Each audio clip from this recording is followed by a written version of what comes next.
नमस्कार मित्रों, मेरा नाम है आदित्य। आप देख रहे हैं एडवोकेट आदित्य यूट्यूब चैनल। बहुत सारे हमारे ऐसे व्यूअर हैं जो मुझसे एक ही सवाल बार बार करते हैं कि सर हमें ये बताइए कि मेरी पत्नी ने मेरे विरुद्ध 498 ए के तहत केस दर्ज कराया है, डीवी एक्ट के तहत केस दर्ज कराया है, 125 सीआरपीसी के तहत केस दर्ज कराया है। तो ऐसे में इन सारे केसों में मेरी पत्नी ने लिखवाया है कि मेरी शादी में मेरे पिताजी ने 10 लाख 15 लाख ऐसे ही रुपए खर्च किए हैं। तो सर हमें ये बताइए कि क्या जो मेरी पत्नी ने ये चीज लिखवाई है कि शादी में इतना सारा रुपया खर्च हुआ है, तो क्या जब डिवोर्स होगा, मेरी पत्नी के साथ विवाह विच्छेद होगा, तो क्या उस समय मुझे ये सारे पैसे अपनी पत्नी को देने पड़ेंगे या नहीं देने पड़ेंगे? क्योंकि मेरी पत्नी साफ यही कह रही है कि जो भी शादी में खर्च हुआ है वो तुमको देना पड़ेगा, जब तक दोगे नहीं तब तक मैं तुमको डिवोर्स नहीं दूंगी। तो सर इस संबंध में हमें जानकारी दीजिए कि क्या शादी में जो पैसा खर्च होता है पत्नी की तरफ से, अगर डिवोर्स होता है तो क्या उसे पति को वापस करना पड़ता है या नहीं करना पड़ता है?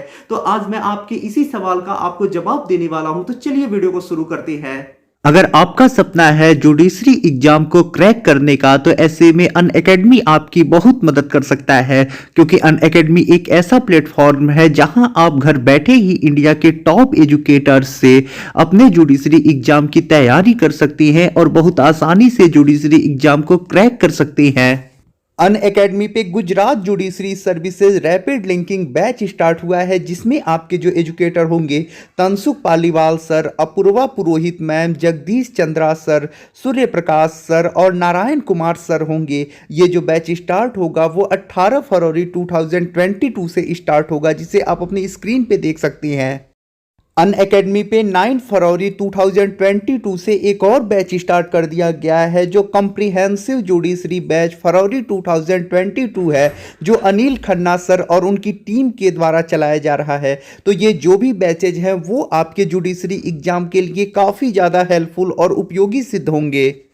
अनअकैडमी पे फ्री टेस्ट सीरीज भी चल रही है, जिसमें 2 टाइप की टेस्ट सीरीज हैं, एक्सेलरेट 2.0 एंड चैलेंजर सीरीज। इन दोनों सीरीज का जो शेड्यूल है वो भी आप अपनी स्क्रीन पे देख सकते हैं। इन टेस्ट सीरीज को फ्री में देके अपनी नॉलेज को और भी अनअकैडमी के साथ जुड़ के बढ़ा सकते हैं।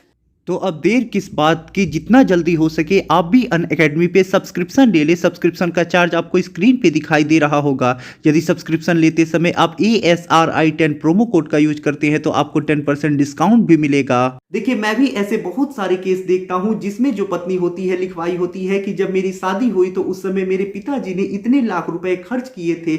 ये चीज कॉमन मैं भी देखता हूं।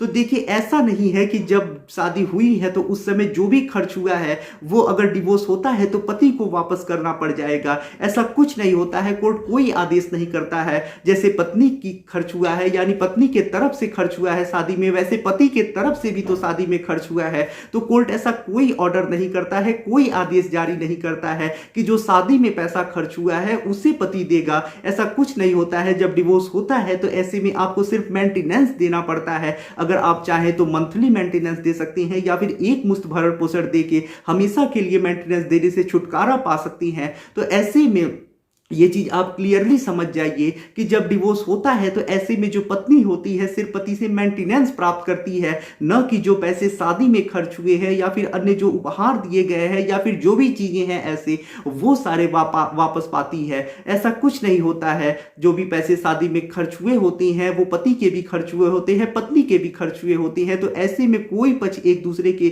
शादी में खर्च हुए पैसों को नहीं लौटाता है। सिर्फ पति अपनी पत्नी को मेंटेनेंस देता है और इसी के आधार पे डिवोर्स होता है। बाकी आप इस टेंशन से निश्चिंत रहिए कि आपकी शादी में अगर आपकी पत्नी पक्ष की तरफ से 10 लाख खर्च हुआ है तो आपको उसे लौटाना पड़ जाएगा। ऐसा कुछ नहीं होता है। आप घबराइए मत, निश्चिंत रहिए। तो आशा कर रहा हूं जो जानकारी मैंने आपको दी, अगर आपका भी इस प्रकार का कोई कंफ्यूजन था तो वो मिट चुका होगा। यदि आप किसी कानूनी समस्या से परेशान हैं और ऐसे में आप मुझसे फोन पे बात करके अपनी कानूनी समस्या का समाधान प्राप्त करना चाहती हैं, तो इसके लिए डिस्क्रिप्शन चेक करें। वहां बताया गया है कि आप किस प्रकार से मुझसे फोन पे बात कर सकती हैं। अगर आपको वीडियो पसंद आया हो तो वीडियो को लाइक करें, अपने दोस्तों के साथ शेयर करें, और यदि आप चैनल पर नए हैं तो चैनल को सब्सक्राइब करके बेल आइकन को दबाएं। मिलते हैं नए वीडियो के साथ अगले दिन। तब तक के लिए जय हिंद, जय भारत।